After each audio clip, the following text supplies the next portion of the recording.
Bonjour à tous et à toutes. Je vous propose de ne pas perdre de temps parce que je crois qu'il est compté justement. Je m'appelle Amak Wévi, je suis directeur de l'Institut français de l'expérience patient. Je suis très content d'être avec vous pour cette séquence et pour le week-end.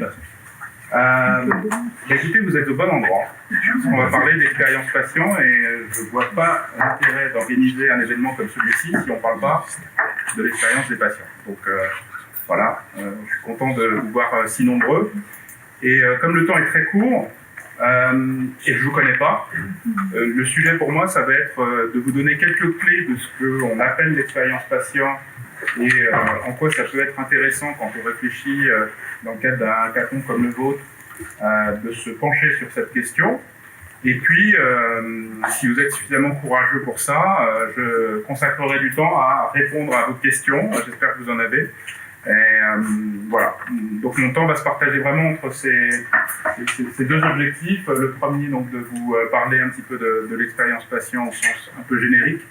Et puis, très vite ensuite, d'essayer de répondre à des questions que vous pouvez vous poser parce que, encore une fois, je ne connais pas forcément ni vos histoires, ni votre contexte.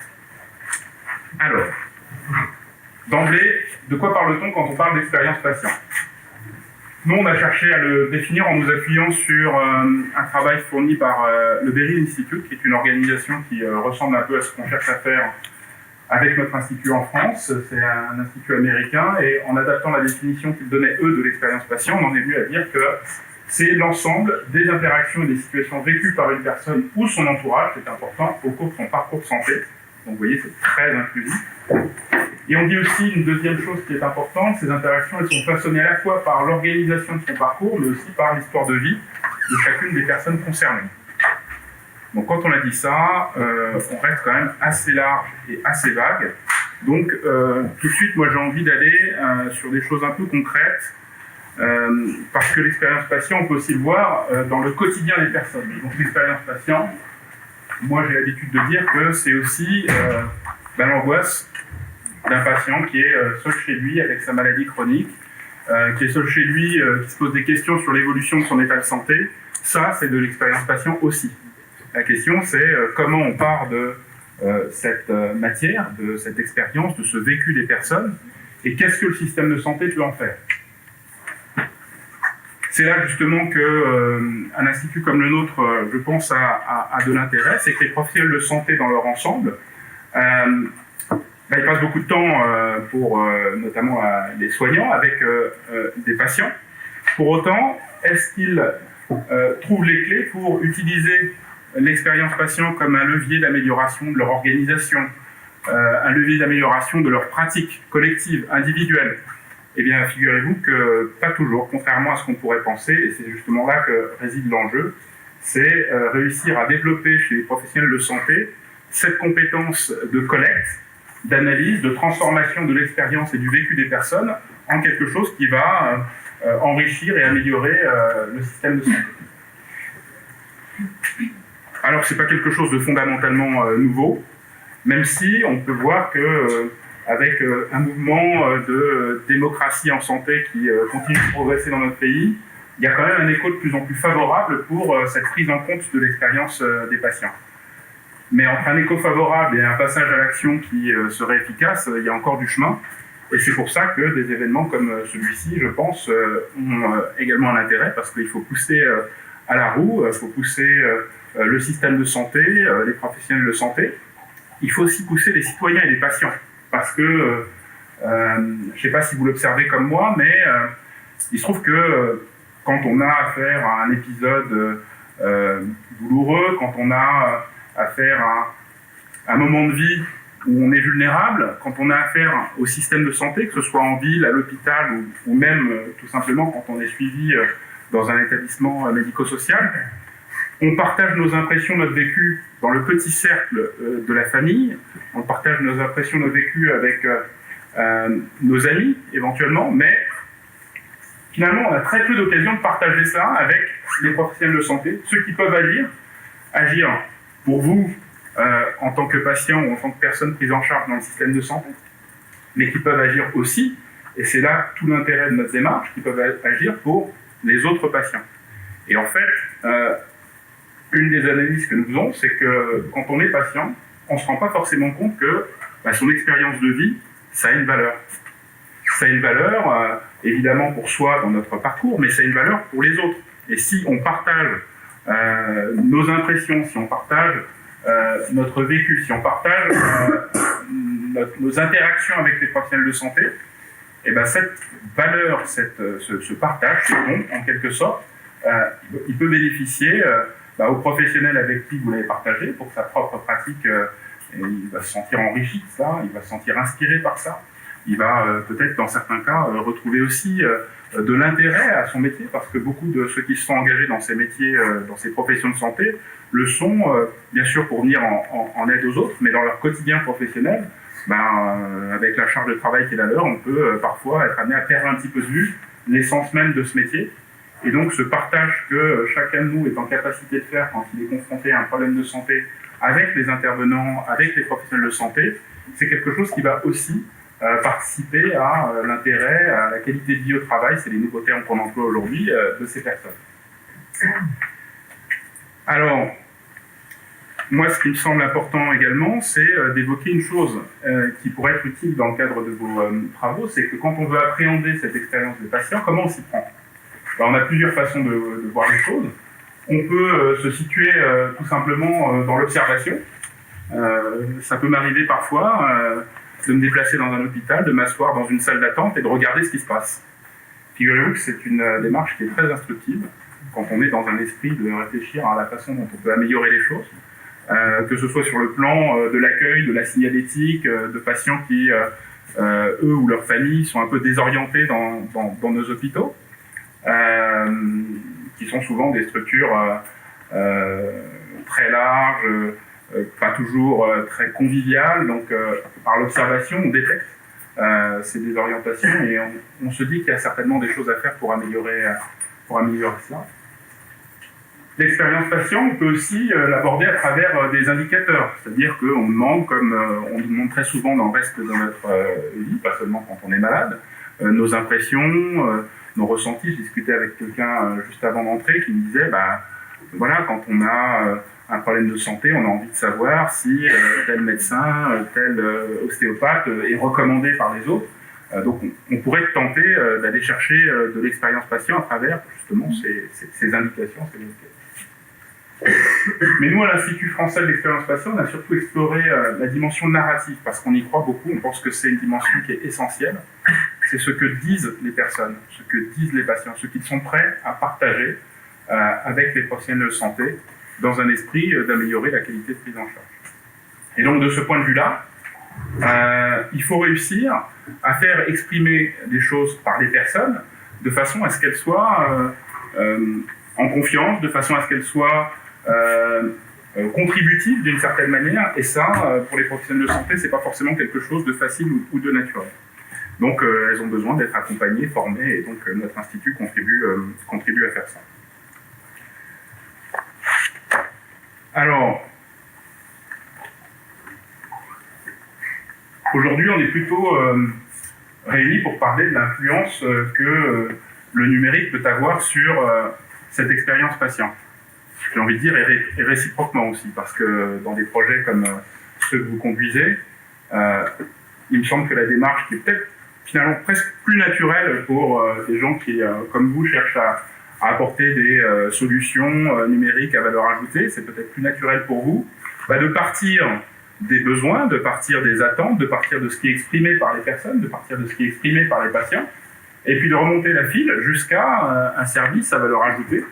Et la technologie, évidemment, peut faciliter les choses, elle peut rendre le parcours des patients plus fluide, elle peut permettre d'organiser des relations à distance avec les professionnels de santé, elles peuvent aussi rendre, on va dire, ces interactions plus ergonomiques.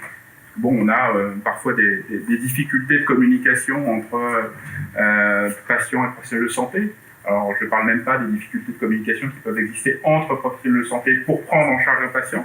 Donc, c'est vrai que là, le numérique a toute sa place et peut apporter un certain nombre de solutions. Alors non, c'est aussi beaucoup de s'inspirer de ce qui se passe dans d'autres pays, notamment au Canada, en Angleterre, aux États-Unis, où cette notion de prise en compte de l'expérience patient est peut-être plus ancrée qu'elle ne l'est dans notre système de santé. Et une façon de réfléchir à ce qu'on peut apporter pour améliorer l'expérience patient, c'est d'être dans une analyse de parcours. Vous avez très certainement entendu parler de ces approches de parcours, puisqu'on a désormais très souvent ce terme à la bouche aujourd'hui. Bah, c'est ni plus ni moins que le parcours qu'on pourrait avoir dans d'autres secteurs d'activité, c'est-à-dire qu'on est chez nous, on est en bonne santé éventuellement, et on rencontre un problème de santé. Qu'est-ce qui se passe? Qui on va voir? Où ça commence? Quelles sont les interactions qu'on va créer avec les différents points du système de santé? Pour des malades chroniques, là aussi, l'enjeu c'est, je vais régulièrement dans une structure, qu'elle soit médico-sociale ou hospitalière, comment ces allers et retours vont se faire de façon à avoir la meilleure conjugaison possible avec ma vie civile, parce que quand on est malade, même malade chronique, on n'est pas que malade chronique. Ce qui nous caractérise, ça n'est pas que notre maladie. On a un travail, on a une famille, on a des loisirs. Et donc, comment sur notre trajectoire de vie civile, on a cette interaction avec le système de santé, dont les récurrences qu'on connaît quand on est un malade chronique. Et donc, l'enjeu pour développer ces approches parcours, c'est justement d'aller chercher ces petites interactions tout au long de notre cheminement de patients et voir à chaque étape comment on peut rendre les choses plus faciles, plus fluides, moins angoissantes pour les patients. Et de ce point de vue-là, on peut tout imaginer. Il y a encore beaucoup de choses à faire en la matière. Donc, bon, il y a des choses qui sont assez classiques maintenant, comme tout ce qui est facilitation de la gestion des rendez-vous. Alors, j'en parle parce que j'étais à Nice hier et ce matin. Et il se trouve qu'il y avait le fondateur de Doctolib qui était là, et j'ai appris cette semaine qu'ils avaient levé des fonds importants, et surtout qu'ils avaient été valorisés au-delà du milliard d'euros, ce qui fait que je crois que c'est une des premières licornes, comme on dit, dans le secteur, donc j'imagine que c'est quelque chose qui est inspirant pour vous. Et ils sont partis d'un truc qui est finalement assez simple, Doctolib. C'est que les contraintes des professionnels de santé dans leur agenda, quand bien même les professionnels de santé ont un temps qui est limité et contraint, c'est pas plus important que les contraintes de tout un chacun qu'on peut avoir quand on a besoin de prendre un rendez-vous médical. Auparavant, j'avais besoin de prendre un rendez-vous médical, j'appelais, puis on me disait ce sera jeudi à 19h30. Oui, mais jeudi à 19h30, moi j'ai autre chose de prévu, ça m'arrange pas. Donc, c'était compliqué à cette époque-là de prendre un rendez-vous. Aujourd'hui, vous avez un accès à plusieurs plages disponibles et vous pouvez conjuguer vos contraintes avec celles du professionnel et ça vous permet, comme je le disais tout à l'heure, de faire coïncider votre trajectoire de vie civile avec votre trajectoire de vie de malade. Bon, là encore, il reste beaucoup de choses à inventer et c'est pas forcément les choses les plus compliquées, c'est pour ça que j'aimais bien mentionner cet exemple, qui sont les choses qui vont avoir rencontré le plus de succès. Il y a un autre aspect qui à mes yeux est important et on va de plus en plus dans cette direction, c'est une forme de personnalisation du service. Bien sûr, quand on est malade, on est dans un moment de tension, on est dans un moment qui peut faire chuter notre niveau d'exigence par rapport à l'interaction naturelle qu'on a avec des intervenants ou des professionnels.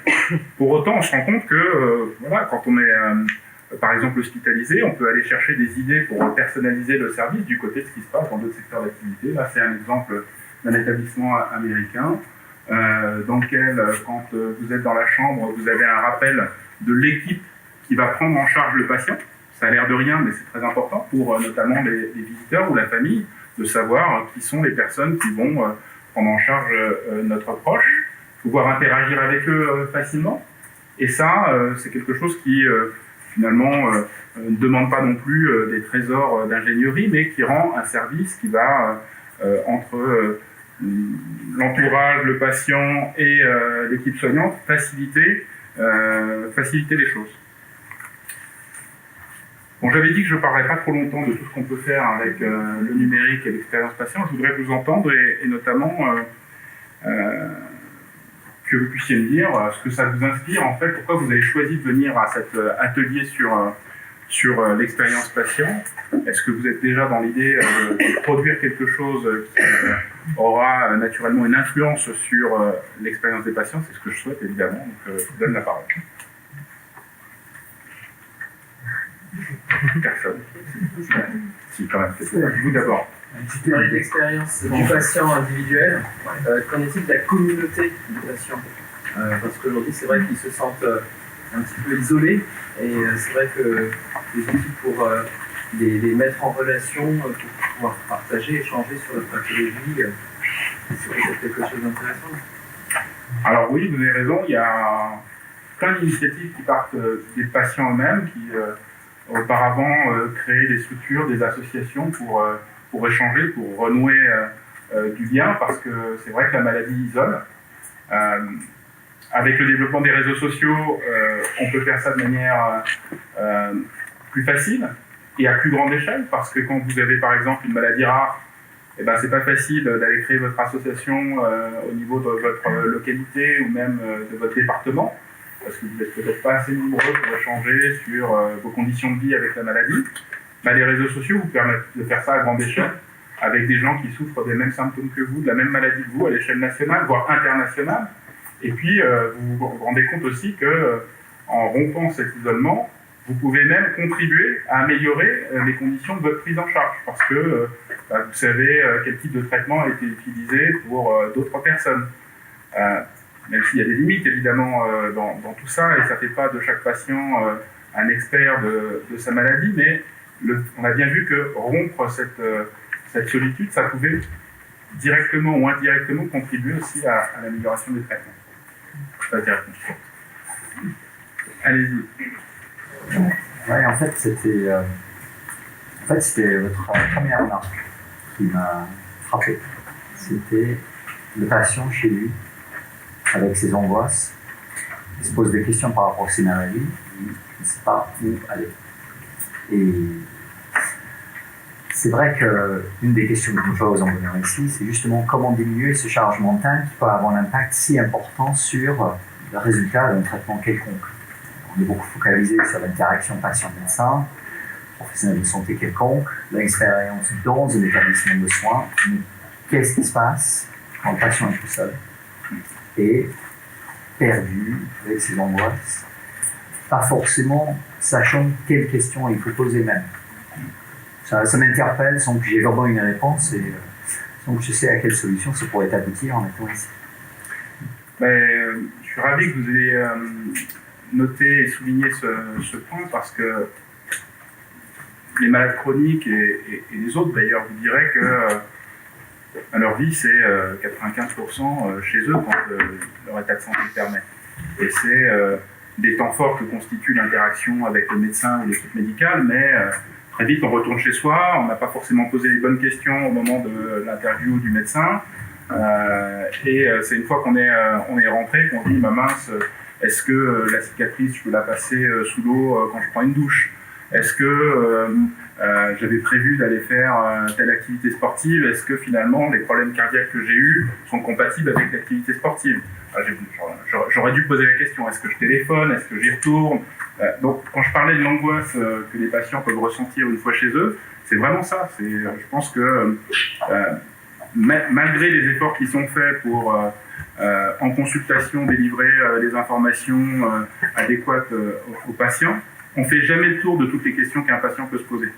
Donc là aussi, peut-être la technologie peut avoir un effet pour rompre ce cycle dans lequel on est, à savoir des temps très forts d'interaction avec le médecin et avec l'équipe médicale pour lesquels on n'est pas toujours bien préparé. On ne vient pas avec des questions, on ne vient pas avec nos interrogations, ou alors on en oublie. Et puis ensuite, un long tunnel jusqu'à la prochaine consultation. Donc pour rompre cette logique, on pourrait se dire que les outils de partage qui permettent notamment aux équipes médicales de rester après une intervention chirurgicale en contact avec des patients, qui peuvent remonter ou communiquer sur les symptômes qu'ils ont, sur leur récupération, sur tout un tas de choses, ça vient quelque part atténuer cette dichotomie entre ces temps forts et ces temps faibles. Donc voilà, pour moi la technologie peut jouer un rôle, même si elle ne pourra jamais se substituer à une interaction directe avec une équipe médicale notamment. Oui. Mais justement, c'est assez paradoxal finalement quand on se retrouve un peu dans ce lieu. Bon, moi c'est mon premier hackathon, parce qu'en fait on passe d'une présentation où on nous présente un redon connecté qui finalement déconnecte un peu le patient de la structure médicale et de l'équipe médicale pour le renvoyer plus vite chez lui. Et en même temps, quand on met le patient au cœur, j'allais dire, de la problématique, l'objectif, on se rend compte par vos présentations que finalement, ce qu'on voudrait, c'est créer plus de liens et plus d'humains. Alors qu'au final, on est en train de travailler, de réfléchir sur des projets qui, au final, tentent à déconnecter un peu le patient de l'humain pour qu'il reste connecté chez lui, mais qui se retrouve, comme on disait, dans sa solitude, dans ses angoisses, etc. Donc c'est assez paradoxal, quelque part, les sessions, les forums qui se succèdent, parce que je trouve qu'il y a une espèce de conflit un petit peu, j'allais dire presque un peu émotionnel et humain par rapport à finalement ce souhait un peu d'innovation qui tend quand même sur le long terme à isoler de plus en plus le patient chez lui en lui donnant l'impression qu'il reste quand même entre parenthèses connecté. Alors vous avez raison, il y a une dimension un peu schizophrène. Ouais. Mais en même temps, moi je crois vraiment que ce que les patients attendent, je parlais de cet effet tunnel, ils attendent une forme de connexion. La ressource médicale, la ressource infirmière, c'est une ressource rare.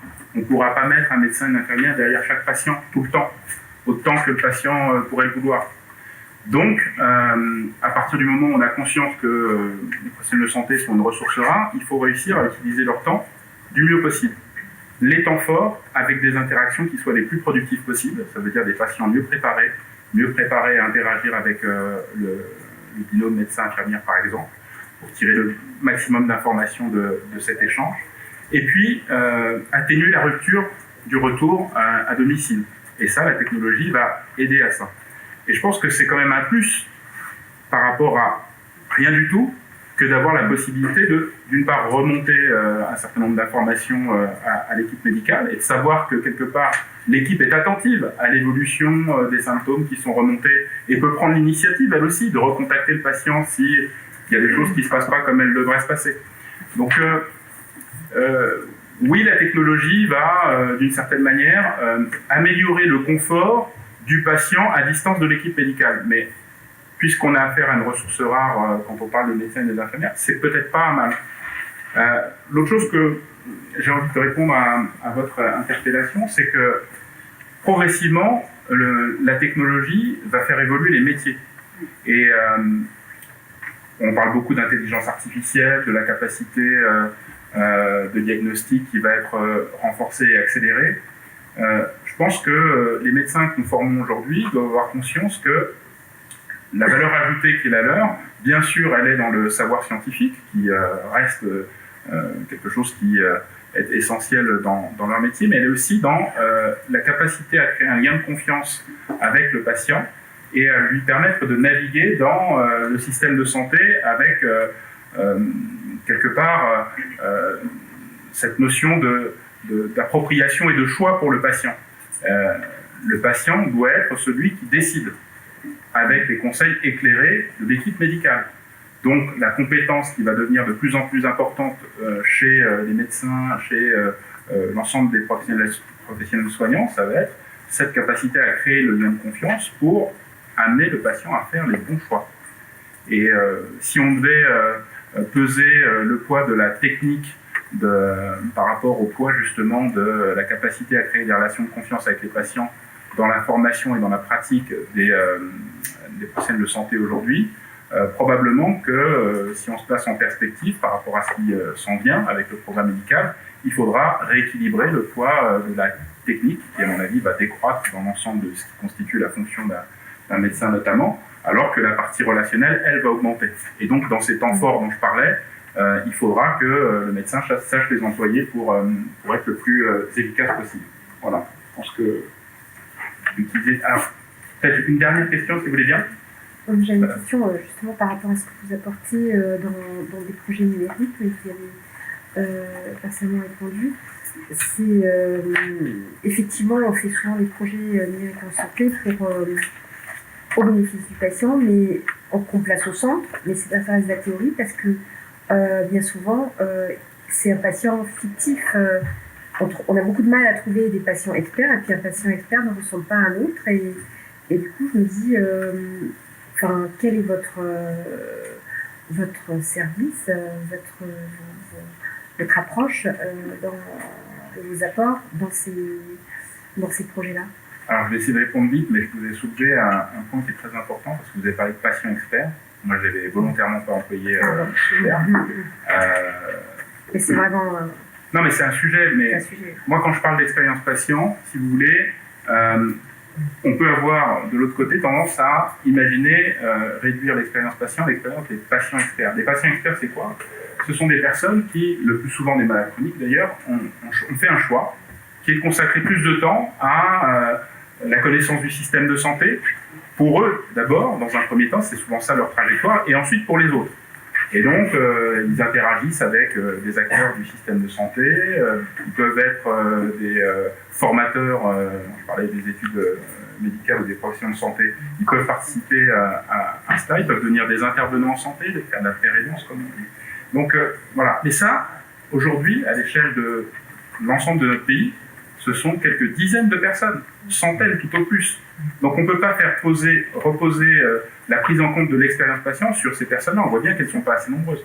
Et pour qu'elles soient plus nombreuses demain, de toute façon, il faut qu'on développe la capacité de tous les professionnels de santé à interagir avec des patients lambda qui vont avoir une contribution même ponctuelle. Et ça nous renvoie à un autre enjeu, c'est que des gens comme ceux qu'on va rencontrer là pendant ce hackathon se disent tiens, nous on est animés de bonnes intentions, il faut qu'on ait des patients dans nos groupes de réflexion. Mais pour qu'on ait des patients dans nos groupes de réflexion, pour qu'on ait des patients qui soient des bêta-testeurs de ces solutions, il faut encore une fois faire comprendre aux patients que leur expérience de vie, leur expérience du système de santé, même ponctuelle, elle a une certaine valeur. Et aujourd'hui, ces patients, ils n'en ont pas conscience, ils sont chez eux, ils discutent de leur expérience avec leurs proches, ils n'en discutent pas avec vous. Donc il faut faire monter cette capacité-là de façon à ce que vous en ayez plus demain pour participer à ces travaux. Voilà. Bon, je crois qu'on est pris par le temps, je vous remercie.